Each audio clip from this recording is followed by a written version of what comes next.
y a partir de esa estrategia pues aparece luego lo que es la estrategia de innovación, que termina siendo una herramienta para que las empresas puedan lograr ese fin. Decimos, incluso puede uno caer en ese mismo error de que hay que innovar, todo el mundo tiene que innovar y no necesariamente todo el mundo tiene que innovar por innovar, sino realmente eso tiene que ser una herramienta para lo que es de la Andy. Personalmente a mí, pues que uno de los temas que más tenemos que trabajar de manera permanente siempre es construir cultura de la innovación.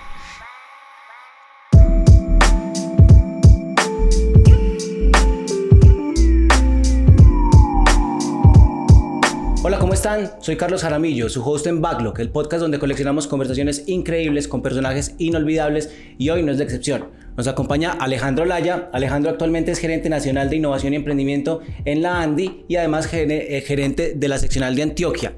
La Andy, para los que no saben, es la Asociación Nacional de Industriales, es el gremio quizá más importante del país en este momento y obviamente trabaja para promover el libre mercado, la libre economía y como un punto de convergencia para todos los privados. Además de eso, Alejandro tiene más de 15 años de experiencia trabajando fuertemente en temas de C+I, ciencia, tecnología e innovación. Ha hecho un recorrido bien importante por diferentes instituciones, incluso como codirector y director de Colciencias en su momento, y ha tenido una experiencia que ha variado desde diferentes ópticas y que creo que le permite tener una mirada muy integral sobre la evolución de todo el ecosistema de innovación y cómo esto se convierte hoy en un tema súper pertinente para cualquier empresa, para cualquier organización que quiera seguir siendo relevante y seguir existiendo en el futuro. Entonces, sin más preámbulo, Alejandro, bienvenido al podcast. ¿Cómo estás? Carlos, muy buenas tardes, días, noches, la hora que nos estén escuchando. Gracias por la invitación a este programa. Lo sigo, escucho los episodios muy interesantes e invitados muy increíbles donde aprendemos mucho. Y bueno, aquí maravillado poder conversar sobre este tema que nos conecta, nos une, como es la innovación. Muchas gracias a vos por aceptar este espacio y espero que podamos profundizar en muchos temas que para los que nos están escuchando, que nos están viendo, sean de bastante interés y les aporten obviamente su crecimiento. Quisiera empezar por un concepto bien interesante que vos tenés a nivel profesional y es el tema de ver la innovación como una herramienta para la transformación sostenible. Y ahí yo creo que podemos ir desmenuzando ese concepto y profundizando en capa por capa, porque creo que tiene diferentes elementos bien interesantes, pero comencemos por lo primero y es, en tu experiencia, ¿por qué recomiendas ver la innovación como una herramienta? Bueno, sin duda, la innovación no es el fin en sí mismo. El fin no es innovar por innovar, crear por crear. La innovación tiene que ser el resultado de una elección estratégica de las organizaciones empresariales, civiles, porque hoy en día pues hablamos de innovación en todos los sentidos, pero un poco más mi experiencia ha sido en el mundo empresarial, por alguna orientación estratégica de la empresa, querer ser líder en un mercado, en un sector, tener la solución a algún problema, y a partir de esa estrategia pues aparece luego lo que es la estrategia de innovación, que termina siendo una herramienta para que las empresas puedan lograr ese fin que han declarado como en su estrategia corporativa genérica, mucho más grande, mucho más allá. Entonces creo que hoy en día se nos vende mucho y en algunos escenarios simplemente decimos, incluso puede uno caer en ese mismo error de que hay que innovar, todo el mundo tiene que innovar y no necesariamente todo el mundo tiene que innovar por innovar, sino realmente eso tiene que ser una herramienta para lograr un propósito mayor. Y creo que ahí empatabas un poco con el tema de sostenibilidad, porque entonces la sostenibilidad viene siendo como un elemento en ese sentido, y creo pues como sin temor a equivocarme que en los últimos años hemos visto como la estrategia de innovación y las estrategias de sostenibilidad vienen convergiendo de una manera muy alineada y articulada. Casi que uno comienza a ver en muchas organizaciones cómo se comienzan a mezclar y cómo la estrategia de innovación, cuando tú la miras, está asociada a reducción de energía, a reducción de huella hídrica, a menos consumo energético, a un mayor impacto positivo en los consumidores de los productos, o a reducir la huella negativa que tiene la actividad productiva en el ambiente, en la sociedad. Y eso finalmente son fines de la sostenibilidad. Esos son los problemas y los llamados grandes que tenemos en la Agenda 2030 de grandes cosas que queremos lograr. Entonces allá aparece incluso mucho más, con más fuerza todavía, esa cadena de ciencia e innovación, donde estamos buscando que el conocimiento científico, la investigación, nos den los elementos novedosos para poder enfrentar esos grandes desafíos en materia de sostenibilidad, que lograr la solución va a requerir grandes dosis luego de innovación. cosas que se puedan aplicar en el mercado, que sean útiles, que sean reales, que sean posibles. Y es un poco pues como veo que se está moviendo la agenda de innovación combinada con la de sostenibilidad. Mencionas unos temas ahí muy importantes y es como... pues primero que la innovación es una decisión estratégica, eso me parece bien interesante. Y el segundo tema es como el tema, mejor dicho, este concepto de sostenibilidad visto desde el Triple Bottom Line, desde los ODS, desde el marco que se quiera abordar, también se está volviendo parte de la decisión del negocio porque cada vez más son temas que sí... ya le atañen a los negocios. Antes se veían de pronto como una oportunidad para hacer greenwashing o como de pronto para sobresalir, pero hoy lo que tú decías son desafíos que se sienten en la industria, en los diferentes sectores y que definitivamente al tratar de resolverlos también estamos asegurando de alguna forma la relevancia o que las empresas puedan permanecer y seguir creando valor. Entonces es bien interesante cómo se empiezan a entrelazar esos conceptos. Y hay un último elemento en este tema y es hablas de transformación sostenible. Y aquí la pregunta también es, ¿por qué consideras que es importante para las empresas mantener una mentalidad abierta hacia la transformación y qué recomendarías para que lo logren? Bueno, cuando mezclas esas dos palabras, que es muy interesante, transformación y sostenibilidad, agenda e innovación, vamos empatando todas, pues sin duda señalas un tema en principio, antes de entrar como en la respuesta, y es por qué lo están haciendo las empresas, por qué se mueven en esa dirección, por qué están tomando esa trayectoria. Y tiene mucho que ver como con dos razones. Una es que cada vez los consumidores, la sociedad, somos mucho más conscientes de todos los efectos que tiene la actividad productiva, empresarial, pero también somos más conscientes de los resultados positivos que queremos de muchos productos que consumimos, que utilizamos en nuestras vidas y cómo también su proceso productivo cada vez está más equilibrado con el medio ambiente. Entonces hay una gran, digamos, conciencia tanto de nosotros los consumidores y las empresas en respuesta quieren agregarnos valor expresado en todos los tipos de productos, servicios que consumimos. Entonces por eso en los últimos años va profundizando tanto la agenda de sostenibilidad con los atributos de productos y servicios, la innovación. Y ahí tú planteas un tema que es esa transición, esas trayectorias. Es cierto que para llegar y eventualmente pues tener productos completamente sostenibles, empresas completamente sostenibles, necesitamos recorrer un camino largo que apenas estamos comenzando a recorrer, no es que ya lo tengamos ni mucho menos, y eso implica que tenemos que empezar en una palabra que has señalado, que es la transición, cómo hacemos cambios, cómo transitamos de los sistemas actuales de producción, de consumo, de distribución a unos nuevos sistemas de producción, de consumo, de distribución que cumplan esos atributos de sostenibilidad, que sean amigables con el medio ambiente, con la misma huella que tienen los seres humanos, que tengan un buen equilibrio tanto económico para las empresas como para las comunidades y esa brecha entre los sistemas de producción, consumo, distribución que hoy tenemos y los nuevos sistemas que tenemos que desarrollar, esa brecha es la brecha de la transición. Y en ese espacio de transición es donde se encuentran las grandes oportunidades en materia de innovación empresarial en estos momentos en el mundo y por supuesto en Colombia. Pero no solamente en materia empresarial, sino también en materia de arquitectura social, de formas de organización social, de oportunidades regulatorias, normativas, para copar ese espacio de transición con esos cambios que tenemos que hacer gradualmente y entrar en esa trayectoria hacia la sostenibilidad. Súper. Vamos a volver a tocar varios de esos temas que mencionaste ahí en ese último momento. Uno directamente ya. Y vuelvo al tema de, vos has tenido la oportunidad en tu carrera de trabajar tanto en el sector público como en el sector privado, pero yo creo que siempre muy ligado a temas de ese tema sí y buscando las sinergias entre ambos. En tu experiencia, ¿cuáles podrías decir que son ese top 3 de lecciones más importantes o de buenas prácticas que te han servido para promover de una forma exitosa la colaboración entre ambos sectores? Sí, bueno, como tú dices, tuve el privilegio, estuve 7 años trabajando en el sector público, gobierno regional, gobierno nacional, es decir, desde el lado donde se hacen las políticas públicas, donde definimos los instrumentos regulatorios, de incentivos, de fomento y muchos de los mecanismos que hoy tenemos pues, de desarrollo para la ciencia y la innovación en el país, que desarrolla uno desde el mundo de lo público.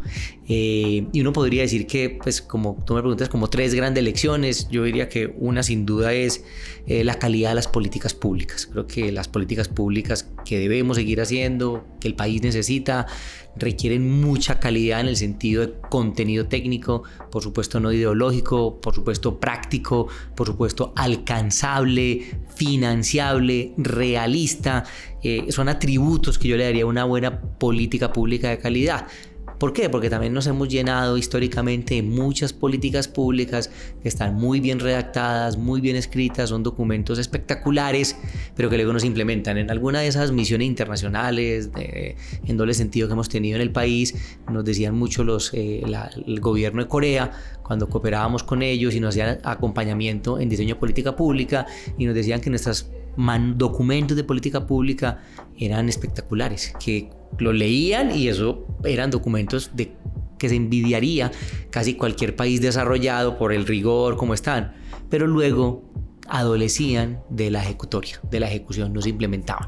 Entonces, y en gran medida es porque los documentos suelen ser grandilocuentes, las políticas no medibles, no alcanzables, plantean trayectorias, para hablar en el lenguaje que estamos hablando, trayectorias de cambio que posiblemente en los tiempos en los que estamos no se pueden lograr. Entonces hay ahí un elemento importante en ese elemento. El segundo que yo diría es que también es cierto que cuando uno mira en retrospectiva la política pública, la capacidad del Estado de incidir es importante, pero no es tan grande como uno cree que lo es cuando está en el sector empresarial o en otros sectores.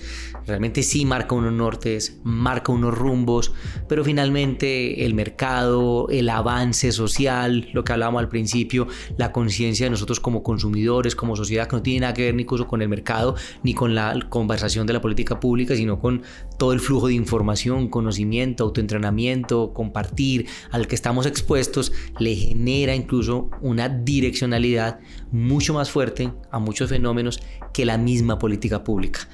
Y simplemente suceden a veces cosas que no tenían nada que ver con la política pública. Fenómenos que emergieron, cosas que emergieron en un momento, pero que nadie las diseñó en la política pública. Entonces también darle ese valor absoluto a la política pública, como que con una varita mágica, cuando uno saca un documento de política pública, eso va a suceder, no es tan así. A veces algunas cosas pasan, pero también hay que tener mucho atención en el mercado. Entonces, por eso creo, un poco empatando con tu introducción, sí, siempre he estado en el mundo también de lo público, en el mundo de lo privado y lo académico, que fue mi primer vida, pero siempre conectando todos los actores, tanto el diseño de la política como la capacidad privada de ejecutar, de hacer, el poder creativo de las empresas, de la innovación, de los emprendedores, que es como mi mundo también de apasionamiento en ese mundo de la innovación, que también se intrinca mucho con los temas de innovación, y por supuesto eso no es posible sin esa base de conocimiento científico. Así es. Excelente, y eso creo que nos da paso perfecto para seguir profundizando en este tema y en iniciativas como el CUE. Acá digamos en Antioquia, sí, porque a nivel de Antioquia tenemos lo que se conoce como el Comité Universidad Empresa Estado, que busca crear esa tríada y articular esos diferentes actores precisamente para fomentar esas sinergias, y sabemos que es una iniciativa que ha dado muy buenos resultados, que yo creo que hoy por hoy ha despertado como un sentido de pertenencia y de responsabilidad también en los diferentes actores que la componen, de tener una visión clara de ciudad y de transformación para los territorios. Pero ahí, ¿cómo crees que podemos dinamizar esos encuentros? Y en tu experiencia, ¿qué funciona para saltar de la conversación precisamente a la acción en esos espacios? Y qué otros actores, de pronto, aparte de la universidad, la empresa, el Estado, deberían también hacer parte de esa hélice para lograr que espacios como el CUE sean mucho más potentes. Sí, yo creo que sin duda en el CUE nos mantenemos permanentemente como en esa reflexión de qué más podríamos hacer y cómo mejor hacerlo. Y creo que también muchas veces volvemos como al punto fundacional del CUE, que eso no es una entidad que ejecuta cosas, o sea, no es una entidad que hace programas, no es un brazo ejecutor. Para los que no conocen el CUE no existe como persona jurídica, es un encuentro y un acuerdo de voluntades. En el CUE no hay cargos, todos los que estamos estamos allá lo hacemos de manera voluntaria, es un voluntariado cívico para el desarrollo de la ciencia, la innovación en la ciudad como la base de nuestra economía, del motor de desarrollo. Nos soñamos una economía y nos unimos en el CUBE no porque ya Medellín sea la ciudad más basada en conocimiento que tengamos, sino porque nos soñamos una Medellín donde las actividades económicas se basen en ciencia, en innovación, y eso requiere de la cooperación entre universidades, entre empresarios y entre el sector público. Entonces tiene esa potencia y siempre volvemos al punto inicial. Venga, lo más potente es que es un lugar de encuentro, es un lugar de conversación, es un lugar para cada uno de los distintos actores pueda contar cómo lo está haciendo para el desarrollo de la ciencia y la innovación como motor económico de la ciudad. Escuche del otro cómo lo podría hacer mejor, conozcamos qué está haciendo cada uno. Por eso las sesiones del CUBE, que están invitados todos, primer viernes de cada mes de 7:30 de la mañana a 9 de la mañana, pues mostramos casos de la ciencia, del mundo universitario, que es el primer actor, casos de la política pública que se están proponiendo y casos de cómo los corporativos, los empresarios lo están haciendo. Y siempre tenemos algo transversal que son los emprendedores, que son empresarios por supuesto, pero apenas en gestación.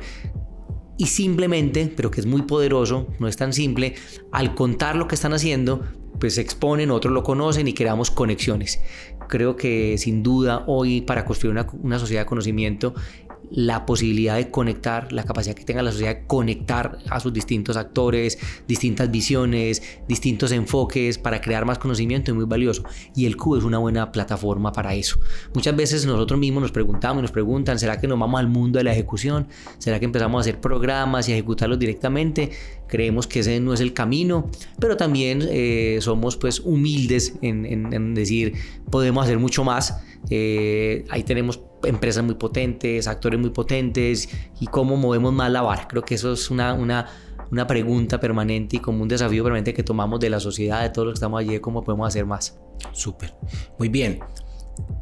Continuamos hablando de precisamente esas uniones y lo que van dejando, sobre todo históricamente. Yo creo que históricamente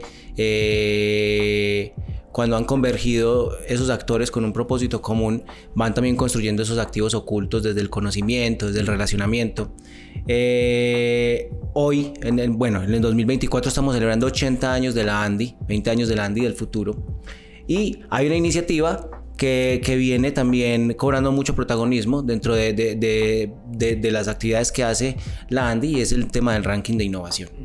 Más allá de presentar sencillamente una lista con las empresas que son innovadoras o que han descrestado pues por sus alcances o por los desarrollos que han hecho, ¿qué aporta este instrumento? Y cómo lo está viendo la asociación ahora, pues que yo creo que es algo mucho más consolidado y algo a lo que ya el sector privado le copia, también incluso como una herramienta de medición. Sí, yo creo que el ranking nos sirve para tres cosas, y antes de señalarlas hago como una intro de por qué el ranking, incluso mismo antes de contar los tres usos. Y ese, como tú bien señalas, pues también ha existido en el país, existen estadísticas que todos conocemos en materia de innovación que nos muestran cómo las empresas mayoritariamente en Colombia no innovan, y la fotografía que tenemos estadísticamente hablando, que es cierta, que es la que nos entrega el DANE cuando hace la EDIT, pues muestra que el 75% de las empresas en Colombia no innovan, no creen que no lo necesitan, que el mercado no los pide, no le interesa, no saben qué es eso, no tienen plata, tiempo, o una mezcla de todos. Y eso pues es la radiografía de lo que es el tejido empresarial colombiano. Pero también es cierto que en esta asociación, en la ANDI, donde tenemos las principales empresas del país, las más grandes, podíamos evidenciar pues grandes esfuerzos por unas empresas por innovar, por hacer inversiones, por desarrollar productos realmente innovadores, nuevas tecnologías, meterse en estrategias de propiedad intelectual. Y hace 8 años entonces nace la reflexión con las empresas, venga, ¿y qué tal si contamos la fotografía de las que sí innovamos? No son la mayoría de empresas de Colombia, son un grupo reducido de empresas que están haciendo innovación importante. Entonces el ranking entra como a cubrir ese espacio, digamos, desprovisto de la conversación de los que sí están innovando. Porque para saber las 1000 razones de por qué no innovan está la encuesta del DANE, que es muy útil. Ahí está todo el mundo de la no innovación, y entonces queríamos aportar un poquito al mundo de la sí innovación. Entonces nace el ranking y lo hacemos entonces de alguna manera siguiendo una metodología, manual de Oslo, OCDE, obviamente pues criollizada, depurada, afinada para el contexto nuestro, pero detrás de ella hay una base metodológica de cómo se mide la innovación en las empresas. Con esa medición entonces aparece la primera razón, que es cultural. No nos cabe duda desde la Andy, personalmente a mí, pues que uno de los temas que más tenemos que trabajar de manera permanente siempre es construir cultura de la innovación. Que las personas, que los empresarios, la figura de la empresa innovadora, la figura del innovador sea un referente social, sea alguien al que queremos emular y que por supuesto a nivel no solo del referente sino también dentro de las organizaciones pues estemos abiertos a innovar, a cambiar. Si no, no vamos a lograr todas estas trayectorias y cambios que hablamos al principio. Entonces, crearlo con un medio de comunicación masiva como es la revista Dinero, que crea un número especial al año dedicado solamente a la innovación, que llega a millones de lectores que no son usualmente incluso la audiencia de la Andy, en la modalidad de un ranking que entrega una lista, como tú dices, que los listados son odiosos, pero tienen de fascinante que le genera competencia a las empresas y ellas les gusta competir, entonces compiten en un lugar, en el otro, y eso genera todo ese dinamismo en las empresas, en el ecosistema empresarial, y le sumamos a la cultura. Segundo, pues como está basado en hechos y en datos y tenemos mediciones, las empresas entregan sus proyectos innovadores, hay evaluadores externos, tenemos una mezcla de métricas que evaluamos a partir de unos cuestionarios, unos componentes de resultados reales que evalúan unos externos y con eso se arma la valoración del 100% y generamos las posiciones, les devolvemos a las empresas esa valoración y ese diagnóstico. Entonces cada empresa tiene como una fotografía de su estado de innovación y le permite referenciarse contra una data que liberamos para todo el país y las empresas, cómo se comparan, porque tú que estás en este mundo lo sabes y los que estamos en esto, pues que hay mucha cifra y estadística de otros países y hay muchos referentes de otros países que muchas veces cuando los ponemos de referente, pues las empresas nuestras dicen sí, pero es que yo no soy esa o yo no estoy en ese país, es distinto Taiwán que Colombia o Corea. Entonces aquí creamos referentes locales con esa medición. Segundo gran avance, y de esa manera las empresas pueden mejorar la gestión de la innovación que están haciendo. Y tercero, estamos en un gremio, la Andy somos un gremio, como tú dices, el más importante del país, y nuestro trabajo, una parte muy importante de nuestro trabajo es incidir en la vida nacional en todas las dimensiones, y en este caso desde la innovación queremos incidir en que el país tenga mejores políticas públicas de innovación, mejores legislaciones, mejor esquema regulatorio. Queremos incidir sobre las mismas empresas en que hagan más innovación, y eso lo hacemos a partir de los hallazgos que tenemos en el ranking de innovación, que tenemos unas secciones muy diseñadas para poder conocer las barreras que enfrentan las empresas para innovar, tanto internas como externas, regulatorias, y todo eso es un insumo para nosotros como gremio, para que cuando Alejandro Laya habla con distintos actores, no es lo que yo pienso, sino lo que viene de toda esa recolección de data de todas las empresas, de cuáles son las cosas que el país debería hacer para mejorar en materia de innovación. Súper, me parece que es exacto, sí es...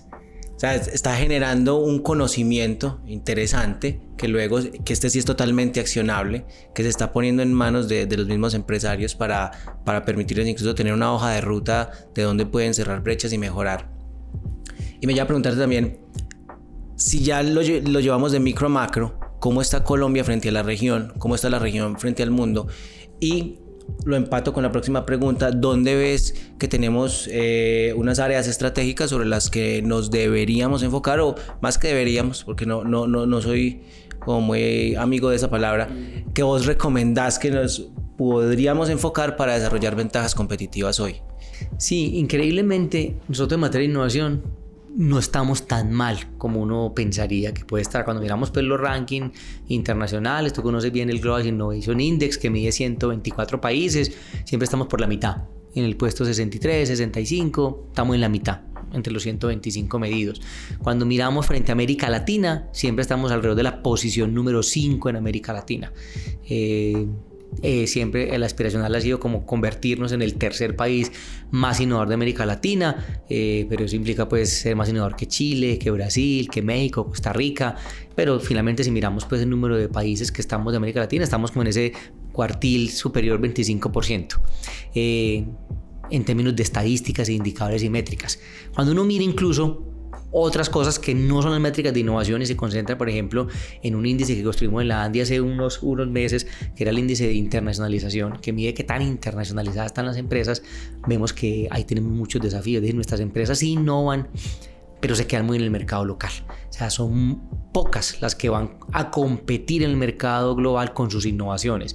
Y eso es un gran desafío que tenemos. No es posible que logremos avanzar completamente como sociedad, generar los recursos económicos que necesitamos para resolver todos los problemas que tenemos en el país, que hay que resolver, de desigualdad, de inequidades, de infraestructura, de educación, de salud. Todo eso requiere recursos y nuestro mercado es un mercado pequeño, de apenas 50 millones de habitantes. Necesitamos ir al mercado internacional y eso no va a ser posible si no tenemos innovaciones más profundas, más competitivas, más radicales, que las empresas tengan con que ir a competir realmente a mercados internacionales y no solamente con bajo costo. Entonces, cuando uno mira los dos, es como sí, frente a las métricas y metodologías de innovación estamos como en un rango medio. Cuando miramos de esa posibilidad de meternos a mercados internacionales, todavía vemos que la brecha es mucho más grande, pero vemos que tenemos, pues, como tú dices y señalas, grandes oportunidades en muchos sectores. Esa agenda de sostenibilidad que hablamos al principio es una oportunidad muy grande, gigantesca para Colombia en materia de innovación, porque eso pone a todos los países del mundo en igualdad de condiciones frente a los problemas que requieren o requerimos desarrollar. Cuando hablamos entonces de los ODS, que es como esa forma de englobar todos los problemas de desarrollo sostenible, y hablamos, por ejemplo, de movilidad sostenible, pues eliminación de combustibles fósiles o cambiarlos por medios de locomoción mucho más sostenibles, pues eso implica que es un problema de todos los países. O cuando hablamos de temas de alimentación, productos alimenticios que agreguen mayor valor nutricional a las personas, eso es para todo el mundo. Entonces empieza a haber como una convergencia, no de agenda de ciencia, espacio, minería, no esos temas, ni microchips, sino problemas, digamos, de la cotidianidad de las personas. Y en ese sentido, las soluciones para la cotidianidad también empiezan a ser muy diversas. No es lo mismo los problemas de desnutrición o hambre de países como América Latina o Colombia versus los que existen en países desarrollados, que también existe desnutrición. Entonces comienzan a aparecer oportunidades de productos muy locales, muy específicos, pero que se pueden volver rápidamente soluciones globales para desarrollar. Y en ese sentido uno se empieza a ver, si a mí tampoco me gusta mucho eso que tú coincidías en que no te gusta elegir cuáles deberíamos, porque también nos ha mostrado mucho la experiencia que esas elecciones a veces funcionan, otras veces son un fracaso, y que simplemente hay fenómenos que emergen y que generan sectores o áreas que nadie había pensado, nadie había planificado, pero que se vuelven exitosas. Pero hay lugares donde uno ve que tenemos grandes oportunidades. Sin duda, todo ese mundo alrededor de la energía, producción de energías sostenibles, Colombia tiene realmente oportunidades. O sea, realmente Colombia es rica en agua. Antioquia particularmente lo vemos, a las fuentes hídricas para producción de energía son una posibilidad y son un activo que tenemos en este momento en el país. La luminosidad, la radiación solar para generación de energía solar, también los vientos. Entonces hay una oportunidad real de condiciones naturales, de dotación natural que tenemos, que se pueden usar en materia de innovación, sin duda. Colombia puede ser una despensa para el mundo. O sea, la riqueza en pisos climáticos, podemos producir casi cualquier tipo de alimentos por la variación de los climas, de los suelos, de la geografía, las topografías. No estamos condenados a ser un monoproductor de un solo tipo de producto, podemos producir de todo. Pero eso requiere, al igual que el anterior, grandes dosis de innovación, grandes dosis de arquitectura institucional, de investigación, de apuesta emprendedora, de apuesta empresarial en sectores estratégicos como ese sentido. Los mares, no se diga nada, los océanos, tenemos 2 océanos, todo lo que hay alrededor de los océanos en cuanto a recursos, también para alimentación, movilidad, es decir, nos podemos quedar enumerando distintos sectores, pero hay unas oportunidades muy grandes que podemos como país sin duda poder aprovechar mucho más en un futuro. Muchas grandes conclusiones de esa pregunta y o sea, para ponerlas también muy concisas a todos los que nos están escuchando, a todos los que nos están viendo. Tenemos el talento, tenemos las soluciones. De pronto también nos falta ver en la región que tenemos un mercado mucho más amplio de lo que generalmente vemos, o a veces tratamos de conquistar mercados en otras latitudes, de pronto más al norte, en vez de mirar unas que tenemos más cerca y que por proximidad incluso y similitud en la forma de comunicarnos pueden ser una puerta a grandes mercados. Lo otro son esas ventajas o esas áreas donde tenemos ventajas competitivas. Sin lugar a duda, no es hacer tecnología porque todo el mundo está haciendo tecnología, sino cómo adapto esa tecnología para que complemente lo que ya tengo y fortalezca esto. Y más allá de esto, también creo que un mensaje bien importante, y es ahora en un contexto global en donde casi que en todas partes del mundo se te está invitando a tomar parte de un bando del otro. Aquí la visión es en cómo llegamos a cómo no nos dividimos, sino cómo nos mantenemos unidos con un foco y todos tiramos para el mismo lado para que esa ventaja sí se pueda realmente desarrollar y se pueda empezar a aprovechar, que creo que es un gran mensaje en este momento. No buscar la división, no buscar bandos, sino más bien encontremos lo que tenemos en común, que eso es lo que nos permite sentarnos en la mesa y empezar a construir. Súper importante eso. Vamos llegando al final del podcast y hay dos preguntas que siempre hacemos, o dos secciones que siempre tenemos que son estándar. La primera es, últimamente, Alejandro, ¿qué herramientas utilizas que te hacen la vida más fácil? ¿O qué libros has leído, qué contenido has consumido que quieres recomendar a las personas que nos están escuchando, que nos están viendo, que te está haciendo la vida más fácil, que te ha abierto las puertas de pronto a nuevo conocimiento? Bueno, yo voy aquí como a compartir como un poquito mi rutina, puede ser, que pues es útil a mí me funciona y puede que a otros de pronto les funcione. Yo soy muy madrugador, entonces me levanto muy temprano en las mañanas y combino las primeras horas del día entre consumir contenidos y hacer ejercicio, porque hago ejercicio, entonces necesito como combinar las dos. Entonces, por ejemplo, yo consumo podcast, entonces es como una herramienta que consumo como ordenadamente. Me gusta a mí empezar como por lo internacional. Escucho algunos podcasts más noticiosos tipo BBC de Londres, NPR de Estados Unidos, que es la radio pública. Ahí escucho un morning review que hay como de noticias en la mañana, y uno que se llama All Things Considered, y hay como varios temas varios, entonces son cositas de 30 minutos. Entonces ahí me ubico como un poco lo que está pasando como en el mundo desde la perspectiva británica a la estadounidense. Eso es como lo que oigo en principio. Luego escucho otros podcasts un poquito más Bloomberg, más América Latina, lo que está sucediendo a nivel económico. Yo soy economista, esa es como mi base fundacional y me gusta consumir como contenidos económicos. Entonces escucho como esos contenidos de audio como podcast. Luego paso un poquito más a noticias locales, algunos podcasts más corticos también. Escucho Bloomberg también de América Latina, Huevos Revueltos con Política para entender la cosa política. Algunos particularmente ya de los temas que me gustan, como de Still Innovation, temas de innovación, tecnología. Tengo otros consumos de podcast que los uso más en el carro, en la movilidad. Cuando me desplazo como de lugares a otros, los voy consumiendo a poquitos.